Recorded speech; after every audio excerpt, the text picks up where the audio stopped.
আলোচনার বিষয় হচ্ছে স্টোপেল। স্টোপেল প্রশ্ন আসতে পারে, স্টোপেল সম্পর্কে সাক্ষ্য আইনের কত অধ্যায় আলোচনা করা হয়েছে? 8 অধ্যায় আলোচনা করা হয়েছে। কত কত ধারা আলোচনা করছে? 115, 116, 117। এখন এই স্টোপেল এর অর্থ কি? স্বীকৃতির বাধা। কি? স্বীকৃতির বাধা। স্টোপেল একটু খেয়াল করেন, স্টোপেল কত অধ্যায় আছে? 8 অধ্যায় আছে। সাক্ষ্য আইনের কত কত ধারা আলোচনা করছে? অর্থ কি? স্বীকৃতির বাধা। প্রশ্ন আসতে পারে, স্টোপেল এটা কোন শব্দ? স্টোপেল এটা কোন শব্দ? এটা হচ্ছে ইংরেজি শব্দ। এর উৎপত্তি হয় ফার্সি ভাষা থেকে। ফার্সি দুইভাবেই লিখতে পারবেন, ফার্সি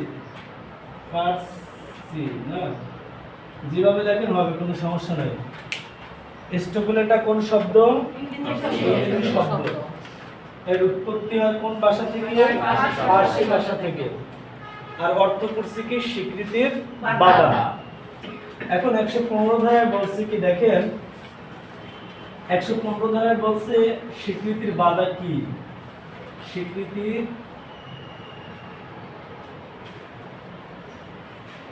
বাধা। এই স্বীকৃতির বাধা মানে হচ্ছে, যদি কোনো ব্যক্তিকে আপনি আপনার কাজের মাধ্যমে অথবা প্রলোভন দেখাইয়া যে কোনো ভাবে আপনি একটা বিষয় বিশ্বাস করাইছেন, সেই বিশ্বাসের উপরে ডিপেন্ড কইরা ওই ব্যক্তি আপনাকে কোনো কিছু দিছে বা কাজটা করতে সম্মত হয়েছে, পরবর্তীতে ওই ব্যক্তিকে ওই যেই বিষয়টা আপনি বিশ্বাস করাইছেন এটা আপনি অস্বীকার করতে পারবেন না। অর্থাৎ মানুষ যেন এক এক সময় এক এক কথা না বলতে পারে, এই না বলতে পারার বাধাটা কি বলা হয়? স্টোপেল। মানুষ আছে না এক এক সময় এক এক কথা বলে, স্টোপেল এই এক এক সময় এক এক কথা বলার জন্য বাধা প্রদান করে, যে জি না, আপনি যেটা বলছেন ওইটাই আপনাকে কাজে দেখাইতে হবে। আপনি একজনকে বলছেন যে বরিশাল গেছেন বেড়াইতে, যাওয়ার পরে কামরুন্নাহর রাফু গেছে, আমি বললাম এই জায়গা জমি যা দেখতেছেন সব আমাদের, মূলত এটা কি আমার বাবার বা আমাদের বাপ চাচাদের, কিন্তু আমি বলছি কি এটা সব আমার, মানে আমি বলছি কি আমার। তারপর আমি আপনাকে এই জায়গা দেখে কিছু টাকা পয়সাও নিলাম, আপনার সাথে একটা চুক্তিও করলাম। চুক্তি করার পরে আমি বলতেছি তো আমি এখন এই জায়গার মালিক না, পরবর্তীতে আমি আমার এই জায়গার মালিক হয়েছি আমার বাবার কাছ থেকে। এখন আমি যে আপনার সাথে চুক্তি করছি, এখন আমি এই চুক্তি দেখাইতে পারবো না যে যখন চুক্তি করছি তখন আমি এই জায়গার মালিক ছিলাম না, অতএব এই চুক্তি আমি সম্পাদন করব না, এই চুক্তিটা আমি দেখাইতে পারবো না। কারণ আমি আপনাকে একবার কথা দিছি, কথা মোতাবেক আমার কাজ করতে হইবে। এই কথা মোতাবেক কাজ করার যে বিধান তাকেই বলা হয় কি? স্টোপেল। প্র্যাকটিক্যাল বুঝছেন?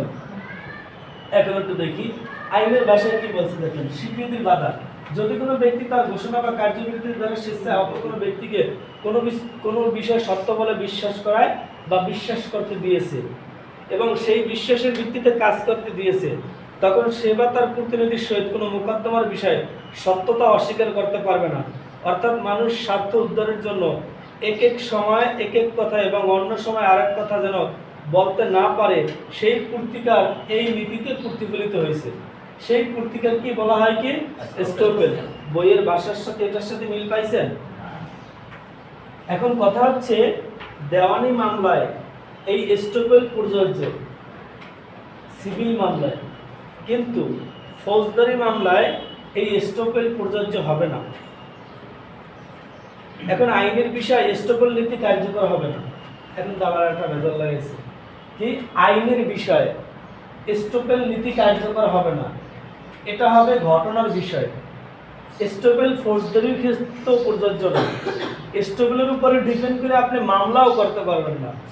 শুধুমাত্র স্টোপেলের উপরে ডিপেন্ড করে আপনি মামলা করতে পারবেন না, কারণ এটা হচ্ছে প্রমাণের বিষয়। শুধুমাত্র প্রমাণের বিষয়। আগে কোন কথাটা বলছি এইটা আপনি প্রমাণের বিষয় নিয়ে, শুধুমাত্র স্টোপেলের বিষয় নিয়ে আপনি মামলা করতে পারবেন না। কিন্তু এখানে স্টোপেলের সাথে আরও একটা বিষয় আছে, ওয়েবার। ওইবারের নাম শুনছেন? হ্যাঁ, ওইবার বুঝছেন? কালকে শুনেছিলেন একটু ওইবার বুঝেন নাই? ওইবারটা হচ্ছে ওইবার হচ্ছে আপনার বৈধ অধিকার আপনি ভোগ করবেন না বইলা ছেড়ে দিলেন। আপনার যে বৈধ অধিকারটা আপনি বললেন এটা আমার দরকার নাই, আমি এটা লাগবে না। ওইবারের দুইটা বৈশিষ্ট্য থাকে, বলা আসছে না?